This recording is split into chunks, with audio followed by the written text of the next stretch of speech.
Alhamdulillah, muslimin muslimat, hadirin hadirat yang saya hormati, moga-moga kita semua dirahmati dan diberkati oleh Allah Subhanahu wa taala. Malam ni insya-Allah kita akan sambung membaca, memahami dan mengambil manfaat daripada isi kitab Kekeliruan Umat. Inilah jawapannya, susunan Al-Fadil Ustaz Mahathir bin Haji Jul hafizahullah wa nafa'ana bihi wa bi'ulumihi fid darain amin. Kita sampai ke muka surat 80, iaitu telah masuk kita itu kepada bahagian yang kedua, perbahasan yang khusus, iaitu bab yang ketujuh berkaitan tentang akidah, iaitu menceritakan tentang golongan umat Islam yang dikenali sebagai golongan Al-Asyairah.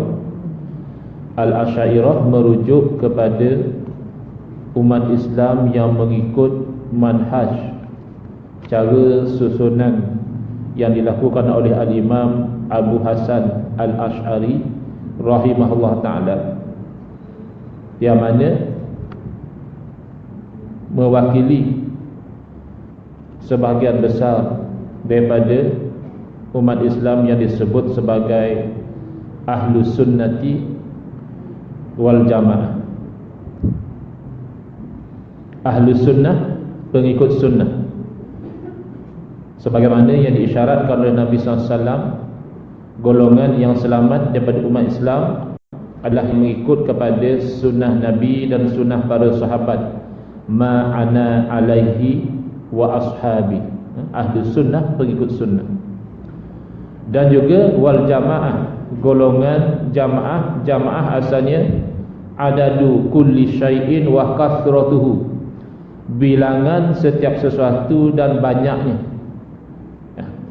Jadi secara khusus merujuk kepada umat Islam yang berpegang kepada ijma' ulama', berpegang kepada kesepakatan para ulama', dan juga berpegang dengan pegangan yang menjadi pegangan majoriti umat Islam yang disebut di dalam hadis Nabi SAW sebagai as-sawadul a'zam. Fa'alaikum bis-sawadil a'zam, hendaklah kamu bersama dengan bilangan umat Islam ramai. Di dalam pegangan mereka diwakili oleh Asyairah. Walaupun yang tidak Asyairah, tidak semestinya mereka bukan Ahlus Sunnah wal Jamaah. Mungkin mereka tidak ikut metod Imam Abu Hasan Al-Ash'ari, tetapi akidah mereka sama, selari dengan akidah Nabi SAW, maka mereka juga adalah Ahlus Sunnah wal Jamaah, ya. Misalnya lebih-lebih lagi umat Islam yang hidup dahulu daripada Imam Abu Hasan Al-Ash'ari, tentulah mereka bukan Asyairah, ya, kerana mustahil orang yang hidup dahulu mengikut kepada orang yang hidup kemudian. Tidak menafikan bahawa mereka itu adalah Ahlus Sunnah wal Jamaah. Yang penting melihat kepada isi pegangan mereka. Di muka surat 80 dinyatakan riwayat ulama-ulama di Universiti Al-Azhar. Apakah pendirian Universiti Al-Azhar Mesir, yang merupakan pusat pendidikan ilmu Islam yang tertua dan yang paling berpengaruh di dunia Islam, tentang akidah Al-Asyairah ini? Jawapan jumhur, iaitu majoriti ulama Al-Azhar dan pendirian Al-Azhar adalah berpegang kepada pegangan Al-Asyairah dalam akidah. Jadi ada orang yang tidak berapa jelas tentang isu ini. Kadang-kadang mereka mempertikaikan, kata mereka, kenapa di dalam bidang fiqh kita ikut kepada mazhab Al-Imam Syafi'i rahimahullah ta'ala, kenapa tidak dalam bidang akidah juga kita ikut kepada Imam Syafi'i? Kenapa kita ikut kepada Ash'ari? Jawapannya, dari segi pengisian akidah tidak ada beza antara akidah Imam Abu Hasan Al-Ash'ari dan akidah Imam Asy-Syafi'i, walaupun ada perbezaan dari segi metod, dari segi cara mempertahankan akidah itu ada perbezaan kerana meraihkan tuntutan zaman. Al-Imam Abu Hasan Al-Asy'ari hidup pada zaman yang mana akidah umat Islam digugat oleh fahaman-fahaman yang menyeleweng, seperti yang masyhur pada zaman itu fahaman Mu'tazilah. Fahaman Mu'tazilah ini, mereka itu terlampau mengagungkan akal sehingga mengenepikan wahyu. Asy'ariyah tidak mengenepikan akal. Akal itu digunakan dalam memahami akidah dan dalam memahami syariat, tetapi akal manusia ni tetap ada keterbatasan dia. Tetap ada benda-benda yang tidak dapat difahami dengan tepat oleh akal. Maka ketika itu panduan daripada wahyu yang menjadi kemudi, yang menjadi pembimbing kepada manusia. Baik. Oleh sebab itulah Al-Azhar telah menetapkan hanya kitab-kitab yang mengikut ajaran Al-Asy'ariyah yang boleh dijadikan sukatan pembelajaran ilmu tauhid di universiti ini. Fatwa rasmi Darul Ifta Al-Misriyah, Ifta maksudnya memberi fatwa, Al-Misriyah nisbah kepada negeri Mesir lah, asalnya Dar tu rumah fatwa, tapi maksudnya pusat pengeluaran fatwa Egypt, Mesir, iaitu yang dikeluarkan pada tarikh 16 hari bulan Disember 2005, jelas mempertahankan akidah Al-Asy'ariyah. Di situ disebutkan wa aqidatul Azhari Syarifi hiyal aqidatul Asy'ariyah. Akidah yang dipegang di Universiti Al-Azhar itu adalah akidah Asy'ariyah. Wa hiya aqidatu ahli sunnati wal jamaah. Dan akidah Asy'ariyah inilah mewakili akidah ahli sunnah wal jamaah. Dia bukan lain, nama sahaja kerana nisbah kepada tokoh yang giat mempertahankan pegangan ahli sunnah wal jamaah, maka dinisbahkan kepada Imam Abu Hasan Al-Asy'ari, sebagaimana ada kalanya dinisbahkan kepada tokoh yang juga giat mempertahankan ahli sunnah wal jamaah, iaitu Al-Imam Abu Mansur Al-Maturidi. Jadi sebahagian daripada mereka tidak digelar Asy'ariyah ataupun Asy'ariyah, tetapi digelar Al-Maturidiyah, masih ahli sunnah wal jamaah. Kebanyakannya dipegang oleh ulama-ulama Hanafiyah, kerana yang mempertahankan metod Maturidiyah ini banyak beliau berasal daripada sebelah Samarkand, kalau tidak silap saya. Yang banyak di sana itu ulama-ulama Hanafiyah. Tapi dari segi isi sama, dari segi metod ada sedikit perbezaan antara Asy'ariyah dan Maturidiyah. Wasadatul Asy'ariyatu radhiyallahu taala anhum wa ardahum hum jumhur minal ummah. Dan tokoh-tokoh mazhab Asy'ariyah ini, moga-moga Allah meredai mereka dan meredakan mereka, merekalah yang merupakan majoriti ulama daripada umat ini. Kalau kita akan lihat senarai ulama-ulama, tokoh-tokoh yang hebat dalam pelbagai cabang ilmu agama, malah ilmu sejarah, malah ilmu bahasa Arab, malah tokoh-tokoh pejuang dan yang berjihad di jalan Allah, yang menjadi sultan-sultan yang hebat, mereka adalah berakidah dengan akidah yang diasaskan ataupun yang disusun oleh Al-Imam Abu Hasan Al-Asy'ari rahimahullah. Wa humul ladzina saddu asy-syubhati amamal malahidati wa ghairihim. Dan ulama Asy'ariyah lah yang menolak keraguan-keraguan ketika berdepan dengan golongan malahidah, golongan yang tidak percaya kepada akidah, golongan yang barangkali sampai tidak percaya kepada wujudnya Tuhan, mulhid, orang yang tidak percaya kepada keimanan yang sebenar. Wa ghairihim, dan yang lain daripada mereka. Wa humul ladzina iltazamu bi kitabillah, Dan golongan Asy'ariyah inilah yang berpegang dengan kandungan daripada Al-Quran wa sunnati sayyidina Rasulillah, dan sunnah daripada Rasulullah sallallahu alaihi wasallam, ibrat tarikh, sepanjang sejarah. Wa man kaffarahum, dan barang siapa yang tergamak mengkafirkan golongan Asy'ariyah, au fassaqahum, atau menuduh ulama-ulama Asy'ariyah ni sebagai orang yang fasik, yukhsha alaihi dinihi, orang sebegini dibimbangi agama dia tu berada dalam bahaya, kerana dia telah mengkafirkan atau menfasikkan majoriti umat Islam. Kerana majoriti umat Islam berpegang dengan akidah yang dipertahankan oleh Al-Imam Abu Hasan Al-Asy'ari ataupun atas manhaj Al-Asy'ariyah. Muka surat 81, tanbih. Tanbih maksudnya satu peringatan, ambil perhatian.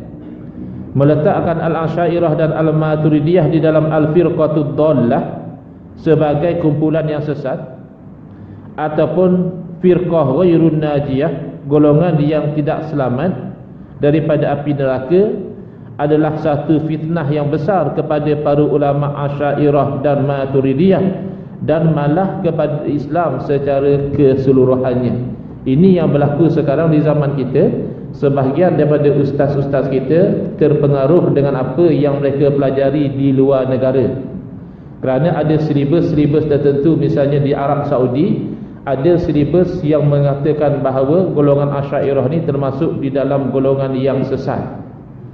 Jadi belajar di sana tanpa dibentengi terlebih dahulu dengan kefahaman, akhirnya balik membawa idea yang sama, memberitahu kepada masyarakat kononnya Al-Asy'ariyah itu golongan yang sesat. Padahal dalam bidang hadis, misalnya dia akan memetik kata-kata Al-Imam Ibn Hajar Al-Asqalani yang mensyarahkan Sahih Bukhari melalui kitab beliau Fathul Bari rahimahullah. Sedangkan Al-Imam Ibn Hajar Al-Asqalani yang mereka petik kata-kata dia, yang mereka cedok lautan ilmunya, adalah daripada ulama Asy'ariyah. Begitulah ketika mereka mengajar di dalam kuliah maghrib atau kuliah apa sekalipun, biasa mereka menggunakan kitab yang dikarang oleh Al-Imam Nawawi rahimahullah. Dan Al-Imam Nawawi salah seorang daripada ulama Asy'ariyah. Mereka memetik tafsir daripada Al-Imam Ibn Katsir. Al-Imam Ibn Katsir dari segi akidahnya atas manhaj Asy'ariyah. Mereka petiklah ulama mana pun yang hebat dalam cabang-cabang ilmu, kebanyakannya adalah Asy'ariyah. Mungkin adalah segelintir yang luar daripada Asy'ariyah. Misalnya Imam Zamakhsyari yang mengarang kitab tafsir yang menjadi rujukan yang hebat, itu kitab Al-Kasyaf. Beliau itu berakidah dengan akidah Mu'tazilah. Makanya walaupun tafsir beliau itu hebat, di kalangan para ulama biasanya mereka berhati-hati, takut yang belajar tu tak tahu beza.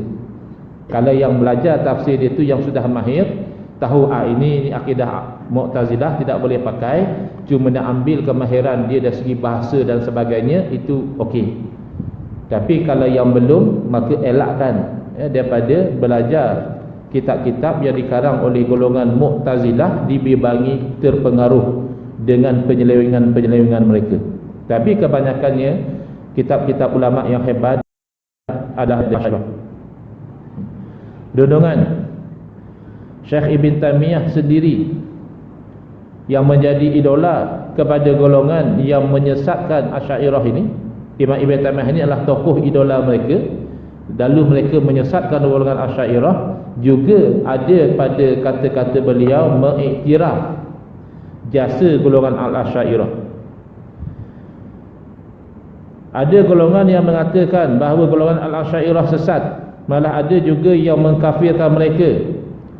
Golongan yang sama selalu menjadikan pendapat Syekh Ibn Taimiyah Al-Harrani, Harrani nama tempat di Syria, sebagai pegangan dan panduan. Mungkin mereka tidak perasan bahawa Syekh Ibn Taimiyah sendiri mengatakan di dalam kitab beliau Majmu' Al-Fatawa, kata beliau, wal ulama'u ansaru furu'iddin wal asy'ariyatu ansaru usuliddin. Para ulama, maksudnya ulama-ulama dalam bidang fiqh, fuqaha, mereka merupakan pembela kepada ilmu cabang-cabang agama. Furu' tu maksudnya cabang, far'un cabang, furu' cabang-cabang. Sementara ulama-ulama Asy'ariyah merupakan pembela kepada usuluddin, iaitu perkara dasar dalam agama atau dikenali sebagai akidah. Jadi masing-masing memainkan peranan masing-masing. Akidah mereka pada hakikatnya sama, fiqh mereka mengikut mazhab-mazhab yang muktabar. Jadi ulama fiqh empat mazhab misalnya, mereka menolong menjaga hukum hakam Allah Ta'ala, mengistimbatkan hukum daripada Quran dan Sunnah dengan kaedah yang mantap, dan diterangkan kepada umat ini kehendak Quran dan Sunnah dalam bidang hukum hakam. Ini wajib, ini sunat, ini makruh, ini haram, ini harus. Mereka yang menjaga ilmu cabang agama. Sementara ulama Al-Asy'ariyah juga merujuk kepada Quran dan Sunnah, berpegang dengan ijma' ulama dan memakai qiyas yang sahih. Lalu mereka mempertahankan perkara-perkara yang bersangkut tentang akidah. Itulah yang menjadi pokok kepada agama. Malah di masa ada kandungan silibus di sekolah atau di universiti di Arab Saudi yang mengkritik atau melabelkan golongan Asy'ariyah ni sebagai golongan yang sesat, malah dalam masa yang sama mereka terpaksa mengakui bahawa majoriti para ulama berpegang dengan pegangan Asy'ariyah. Dalam keadaan mereka tu menolak, menyesatkan ulama Asy'ariyah. Dari segi fakta sejarah, mereka tidak mampu nafikan bahawa ulama-ulama mazhab majoritinya menyokong akidah Asy'ariyah. Ambil mazhab yang empat yang masih kekal sampai sekarang. Mazhab fiqh bukan empat sahaja, ada lebih daripada empat, tetapi takdir Allah yang lain daripada empat ini pupus kerana tidak sampai kepada kita daripada satu generasi kepada satu generasi dengan jalan yang selamat, kecuali kita dapat tahulah beberapa fatwa begitu saja. Berbeza dengan mazhab yang empat ini, daripada pengasas mazhab kepada murid sampai kepada kita dengan bilangan yang mutawatir, bilangan yang ramai yang terjaga. Kalau mazhab Hanafiyah yang kepada Imam Abu Hanifah, 2/3 mengikut kepada Maturidiyah, 1/3 kurang lebih lah ya mengikut kepada Asy'ariyah. Jadi Asy'ariyah atau Maturidiyah dua-dua Ahlussunnah wal Jamaah. Kalau mazhab Malikiyah ikut mazhab Imam Malik bin Anas rahimahullah, boleh katakan hampir semua itu Asy'ariyah. Demikianlah kalau mazhab Syafi'iyah pengikut pada Imam Asy-Syafi'i, boleh kata semua Asy'ariyah. Pengikut pada mazhab Hanabilah iaitu Imam Ahmad bin Hanbal rahimahullah, sebahagian ikut Asy'ariyah, sebahagian terpengaruh dengan fahaman Mujassimah Hasyawiyah. Jadi majoriti daripada ulama mazhab mengikut kepada Asy'ariyah. Disebut oleh Dr. Abdul Rahman bin Saleh Al-Mahmud, satu orang tokoh ulama di Arab Saudi, dalam kitab beliau Mauqif Ibn Taymiyah Minal Asy'ariyah, pendirian Syekh Ibn Taymiyah dalam Al-Asy'ariyah, apa kata dia? Wa min asbab intisharil madhhabil asy'ari anna jamharatan minal ulama'i i'tamaduhu wa nasaruhu, wa khassatan fuqaha'u asy-syafi'iyyati wal malikiyyati al-mutaakhirina wal a'lami alladhina tabannawhu al-baqilani wa bin Furaq wal Baihaqi wal Isfaraini wasyirazi wal Juwaini wal Kushairi wal Baghdadi wal Ghazali wal Razi wal Amidi wal Izz ibn Abdissalam wa Badruddin ibn Jama'ah was Subki wa ghairihim kathir. Ini dalam keadaan dia menolak, dia mengkritik mazhab Asy'ariyah, tapi nak tak nak dia terpaksa mengaku. Kenapa Asy'ariyah yang dia tentang ni tersebar ke seluruh dunia Islam? Boleh katakan hampir seluruh dunia Islam ni berpegang dengan Asy'ariyah. Kenapa? Akhirnya dia ceritakan. Dia kata antara sebab tersebarnya mazhab Asy'ari ini adalah kerana majoriti daripada ulama berpegang dengannya dan mempertahankannya. Secara lebih spesifik, fuqaha ahli fiqh dalam mazhab Imam Syafi'i, fuqaha ahli fiqh dalam mazhab Imam Maliki yang terkemudian, dan tokoh-tokoh memegang dengan akidah Asy'ariyah, antaranya Al-Imam Al-Baqilani, Al-Imam Ibn Furad, Al-Imam Al-Baihaqi, Al-Imam Al-Isfiraini, Al-Imam Asy-Syirazi, Al-Imam Al-Juwaini, Al-Imam Al-Qushairi, Al-Imam Al-Baghdadi ay Al-Khatib Al-Baghdadi, Al-Imam Al-Ghazali, Al-Imam Al-Razi, Al-Imam Al-Abidi, Sultanul Ulama Al-Imam Izzuddin bin Abdul Salam wa Badruddin ibn Jama'ah wa Subki, dan yang lain-lain ramai lagi. Dia terpaksa mengaku, tapi mungkin oleh kerana terpengaruh dengan fahaman yang berbeza, tetap juga nak melawan kepada golongan Asy'ariyah. Baik, tajuk seterusnya, kedudukan sifat 20 dan huraian ringkas tentangnya. Ada di zaman kita, kalau dahulu mungkin 20-30 tahun dahulu standard lah, belajar tauhid, belajar sifat 20, sama je. Kamu belajar apa? Sifat 20. Kamu belajar apa? Tauhid. Dan kamu belajar apa? Akidah yang sama. Tapi kebelakangan ini sudah tersebar di kalangan masyarakat dakwaan kononnya tak betul, tak perlu. Satu, yang kedua, tak betul kata dia belajar sifat 20. Pertama, pengajian sifat 20 ni kata dia bid'ah, tak ada di zaman Nabi SAW pengajian sifat 20, ya. Yang kedua kata dia, dalam pengajian sifat 20 banyak menggunakan dalil akal. Jadi kata dia dalam akidah tidak boleh guna dalil akal, kena guna dalil Quran dan hadis sahaja. Kalau kita guna juga dalil akal, bermakna kita terpengaruh dengan ilmu falsafah Yunani. Ini ilmu orang kafir, haram kita belajar begitu. Ini antara dakwaan-dakwaan. Dan saya pernah ditanya ketika berceramah di Kuala Terengganu, datang 3 keping soalan, satu dalam bahasa Melayu tulisan Rumi, satu dalam bahasa Melayu tulisan Jawi, satu dalam bahasa Arab. 3 keping soalan, yang mana saya syak mungkin orang yang sama, ya, yang menulis itu, dan memang terbukti orang yang sama. Kerana selepas beberapa hari ada yang WhatsApp saya, bila saya tanya kamu siapa, saya nak simpan nombor, kata dia, saya lah ustaz orang yang tanya 3 soalan itu hari. Tapi kata dia, alhamdulillah saya boleh terima apa yang ustaz terangkan. Antara yang ditanya apa dia? Kata dia, ustaz, tidakkah salafus soleh menolak sifat 20? Salafus soleh generasi awal umat Islam yang baik-baik, sahabat Nabi, ya, yang mengaji dengan sahabat Nabi namanya tabi'in, dan yang belajar dengan murid kepada sahabat Nabi namanya atba'ut tabi'in ataupun tabi'in. Jadi generasi ini, tidakkah mereka menolak sifat 20? Itu soalan. Jadi saya jawab kepada beliau dan kepada yang hadir, kata saya, mustahil. Mustahil salafus soleh menolak sifat 20.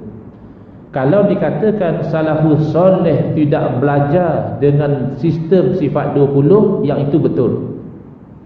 Tetapi kalau dikatakan salafus soleh menolak sifat 20, yang itu mustahil. Salafus soleh tidak belajar sesuatu sistem, menggunakan sesuatu sistem, tidak menjadikan sistem itu salah.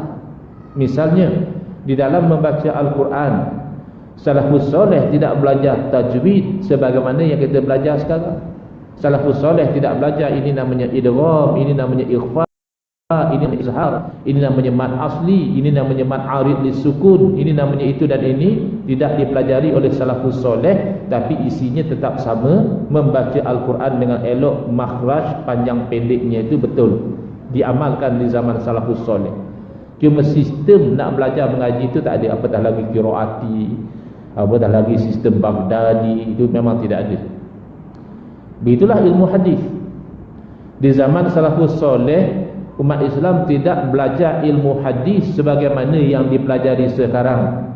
yang mana riwayat daripada Nabi SAW dibahagi kepada mutawatir dan ahad, di tengah-tengahnya ada masyhur, dibahagikan kepada sahih dan dhaif, di tengah-tengahnya ada hasan, dibahagikan mengikut terputus atau bersambungnya sanad kepada Nabi SAW. Ada yang dikatakan munqati', ada yang dikatakan mursal, ada yang dikatakan mu'tal. Ini tidak ada salafus soleh. Tidak menjadikan ilmu hadis itu salah, kerana ia hanya benda pada sistem pengajian. Tapi salafus soleh bersikap yang sama apabila ada riwayat katakan Nabi SAW kata sesuatu atau buat sesuatu, salafus soleh juga ada sikap nak memastikan betul ke tidak Nabi kata begitu. Sebab itu Sayyidina Umar radhiyallahu anhu biasa minta saksi.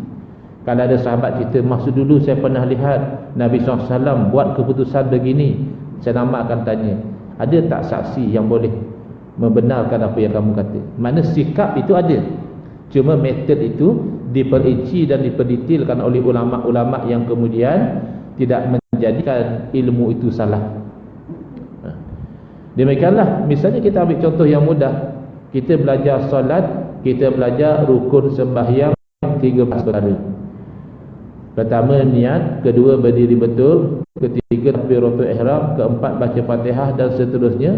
Tidak ada sahabat belajar sembahyang begitu, tetapi isi kandungannya ada.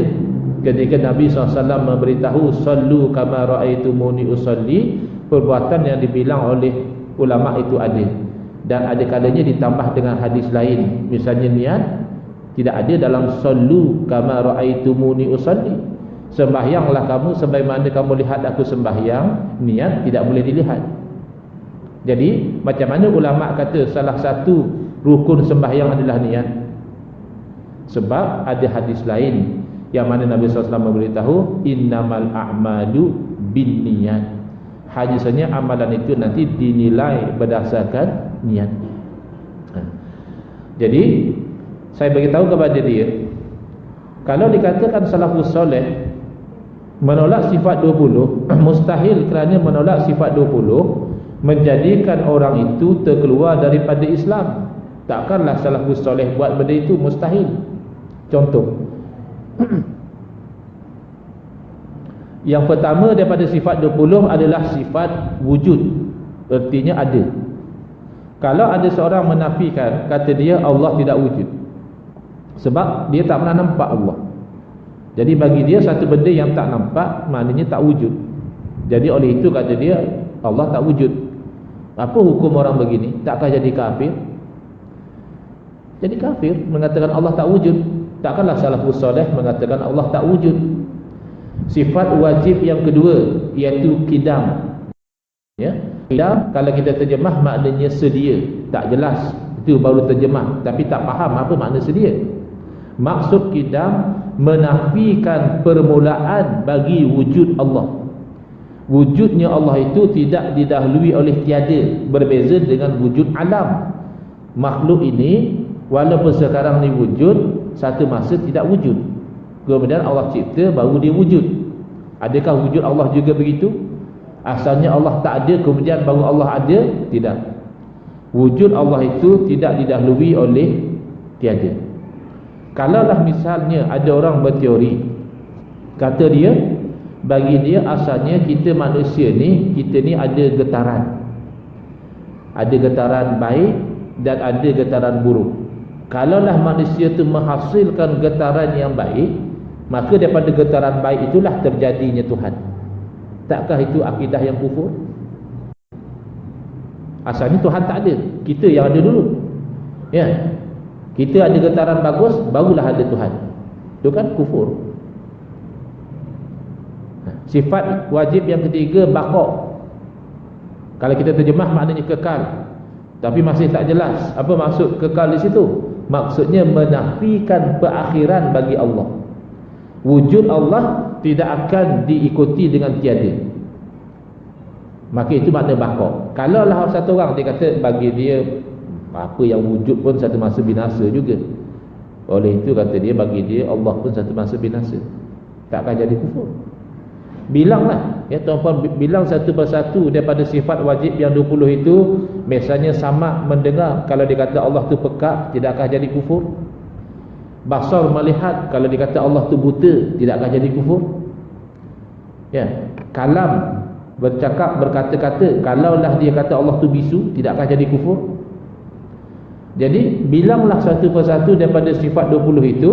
Itulah hakikat yang diistimbat daripada Quran dan Sunnah, cuma disusun dalam satu bentuk ilmu yang khusus, yang walaupun sistemnya tidak ada di zaman salafus soleh, tapi isinya itulah yang diimani oleh salafus soleh, dan mengkufurinya, menjadikan orang itu bukan Islam.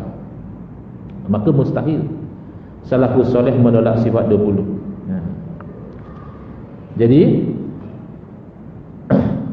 jawapan, sifat 20 ada sesuatu yang telah diijma'kan oleh para ulama. Ulama ahli sunnah wal jamaah semuanya sepakat mempersetujui isi kandungan sifat 20. Secara ringkas, sebab kadang-kadang orang tanya, kenapa 20 sifat je?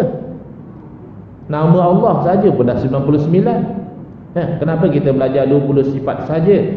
Kerana 20 sifat inilah yang disebut sebagai ummahatus sifat. Sifat yang utama, yang mana akal yang sihat tidak boleh terima Tuhan tidak bersifat dengan sifat ini. Akal yang sihat tidak boleh terima Tuhan itu tak wujud. Ya, kita lihat kepada diri kita pun, kita sudah tahu wujudnya Tuhan. Kita lihat kepada misalnya kejadian manusia daripada air mani. Afra'aitumul ma'alladhi tumnun. Bukan apa dalam suratul Waqi'ah,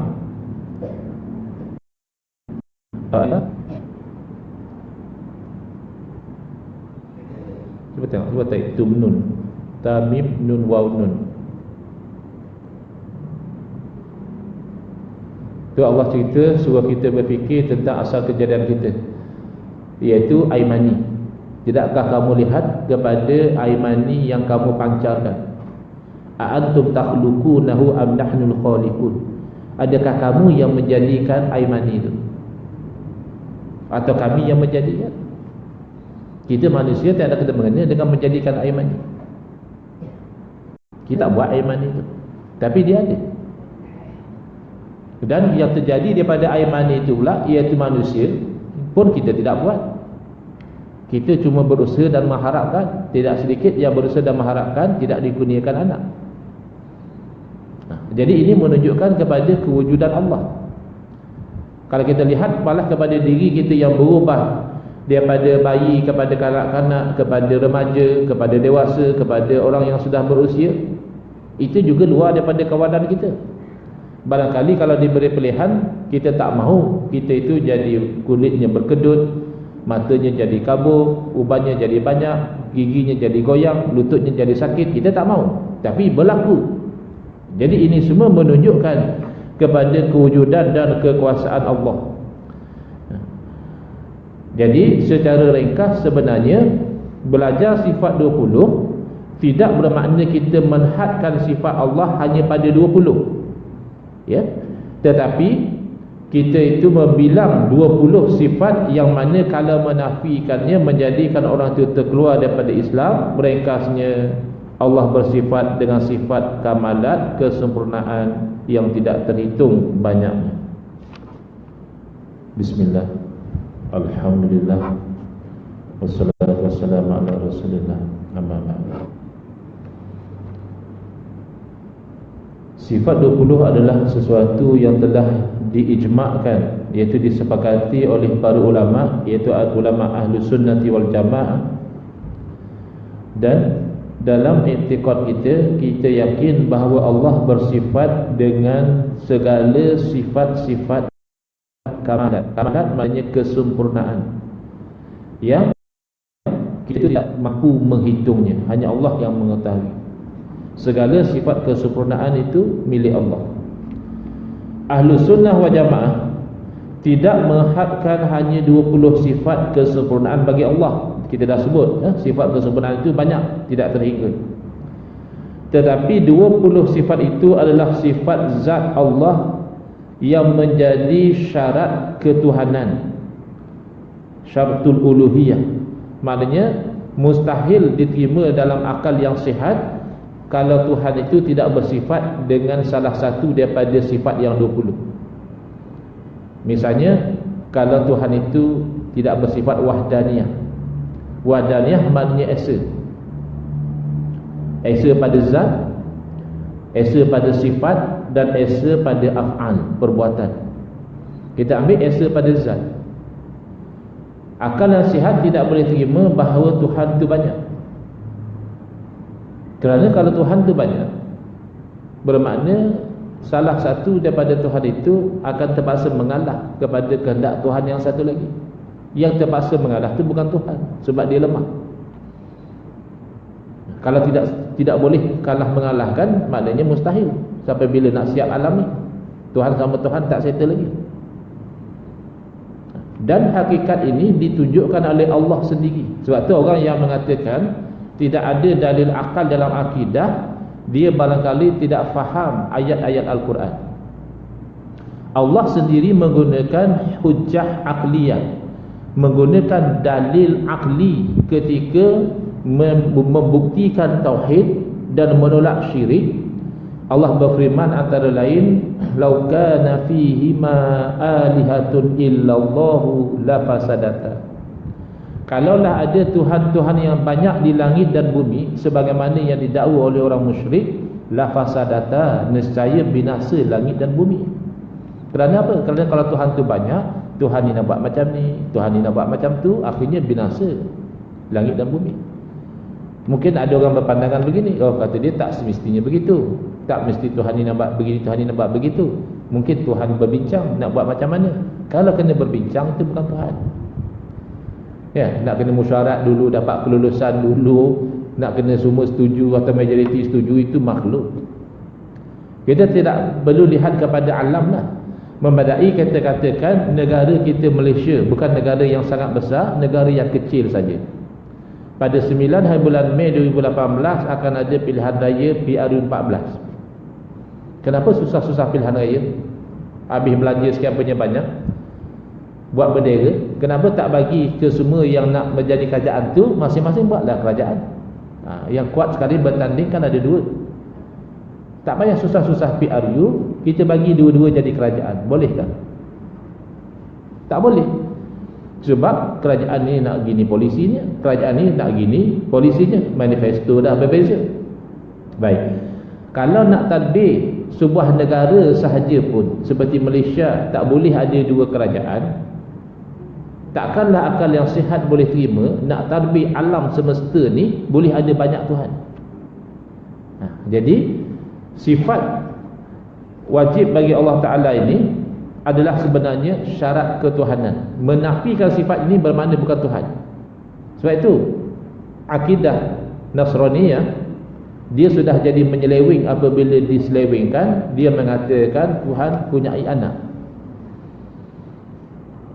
Baik, kalau kita fikirkan, bila dia kata Tuhan ada anak, anak Tuhan itu apa?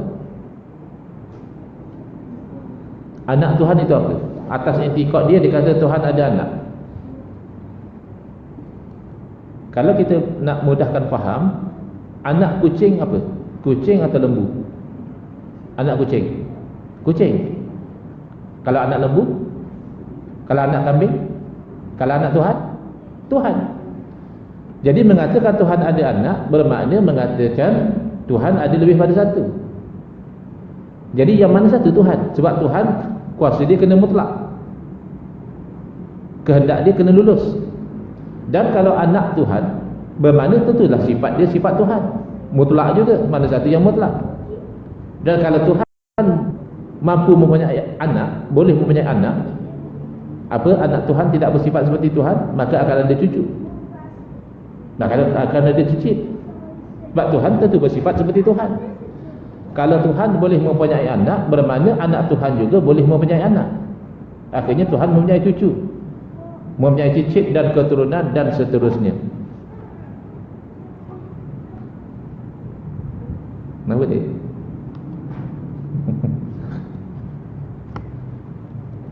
Budak-budak kerana dia ada dalam dunia di sini, kita tak tahu apa angan-angan dia, apa dia punya.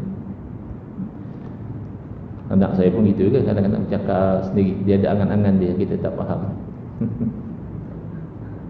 Baik. Jadi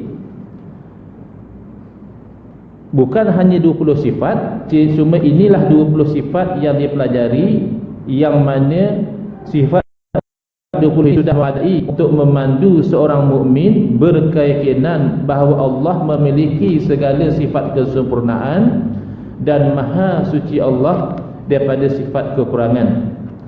20 sifat adalah yang wajib diketahui, sementara sifat yang lain ada terkandung di dalam 20 sifat tersebut. 20 sifat ini adalah berdasarkan dalil-dalil yang qat'i, yang tidak ada ragu-ragu dan pasti. Malah nama-nama Allah yang 99 itu pun kalau dibuat kajian, insya-Allah dia boleh kembali kepada salah satu daripada 20 sifat ni. Nama Allah yang 99 itu, ciri-cirinya itu boleh kembali kepada salah satu daripada 20 sifat. Walaupun ringkas, ia sudah cukup menyeluruh, mantap dan berupaya menangkis segala fahaman sesat dan hujah yang dibawa oleh fahaman yang menyeleweng, seperti fahaman Jabariyah yang menyalahkan takdir, Qadariyah yang menafikan takdir, dan Mu'tazilah juga menafikan takdir pada tempat-tempat tertentu. Jadi ramai para ulama yang menulis dan menghuraikan sifat 20 ini, misalnya Syekh Abdul Majid Asy-Syarnawi dalam syarah atau syarah Ta'iyah As-Suluk, Imam As-Sanusi Al-Aqidah As-Sanusiyah, Syekh Al-Fadli syarah Aqidah Sanusiyah, Imam Al-Bajuri syarah Jahrut Tauhid, Imam Ahmad Al-Marzuqi Aqidatul Awam, Syekh Daud Al-Fatani Widuz Zawahir dan Durus Samin, dan Syekh Ahmad Al-Fatani Faridah Al-Faraid dan Iqdul Juman rahmatullah alaihim ajmain. Ya? Jadi kesimpulannya, sifat 20 ini adalah sesuatu yang disimpulkan oleh para ulama daripada apa yang mereka keluarkan daripada dalil Quran dan hadis, dan juga dalil akli yang mana juga asasnya Quran dan hadis. Ya, kerana dalam Quran Allah sendiri menggunakan dalil akli, Nabi Ibrahim alaihissalam menggunakan dalil akli menolak kesyirikan Namrud. Akal yang sihat tidak boleh terima Tuhan itu lemah. Nabi Ibrahim nak bagi tahu kepada Namrud, kamu bukan Tuhan sebab kamu lemah. Rabbiyallazi yuhyi wa yumit, Tuhan itu berkuasa, Tuhan saya menghidup dan mematikan. Namrud tidak faham atau sengaja buat tidak faham, kata dia ana uhyi wa umit, saya juga berkuasa menghidup dan mematikan. Dia panggil dua orang banduan, satu dibunuh dan satu dilepaskan. Kononnya yang dilepaskan tu dia telah hidupkan, padahal orang sudah sedia hidup daripada awal lagi, dia cuma tidak ganggu sahaja. Lalu Nabi Ibrahim alaihissalam membawa hujah akal yang lebih jelas, fa inna Allah ya'ti bisyamsi minal masyriq, sesungguhnya Allah itu Tuhan, Allah itu berkuasa, Allah telah menerbitkan matahari daripada timur. Kamu sekarang mengaku Tuhan, kalau betul kamu Tuhan, tentulah kamu berkuasa. Fa'ti biha minal maghrib, sekarang sila terbitkan matahari daripada barat. Fa buhital ladzi kafar, ketika itu orang kafir itu terbungkam, tidak boleh jawab. Itu hujah aqliyah. Demikian Nabi SAW mengisbatkan tauhid kepada satu orang Badawi ketika Nabi SAW memberitahu la adwa wa la qiyarata, tidak ada jangkitan dan tidak ada kesialan. Orang Arab Badawi itu tertanya-tanya, macam mana kata Arab Badawi itu ada unta-unta yang sihat, satu kumpulan, dimasukkan kepada unta itu satu unta yang berkudis. Tiba-tiba didapati unta lain juga berkudis. Jadi macam Arab Badawi itu susah nak terima hakikat tauhid bahawa penyakit itu daripada Allah. Itu hakikat tauhid. Jadi dari segi hakikat tidak ada jangkitan. Yang dikatakan jangkitan itu asbab sahaja. Yang bagi penyakit sebenarnya Allah. Jadi Badawi itu tak faham. Jadi Nabi SAW menggunakan hujah akliyah. Apa Nabi jawab? Faman addal awal. Nabi katanya kepada Badawi itu, kalau memang itu penyakit bukan daripada Allah, maka siapa yang menjangkitkan unta yang pertama? Kan unta yang lain dia sangkakan dijangkitkan oleh unta yang mula-mula kena kudis. Nabi nak bagi tahu hakikatnya penyakit daripada Allah. Kalau memang penyakit itu kena berjangkit, maka yang menjangkiti unta yang pertama tu siapa? Yang mula-mula kena kudis tu, siapa yang menjangkiti dia? Jadi senyap orang Badawi itu. Maka Rasulullah SAW sendiri dalam mengajar tauhid menggunakan hujjah akliyah, menggunakan dalil akal, ya.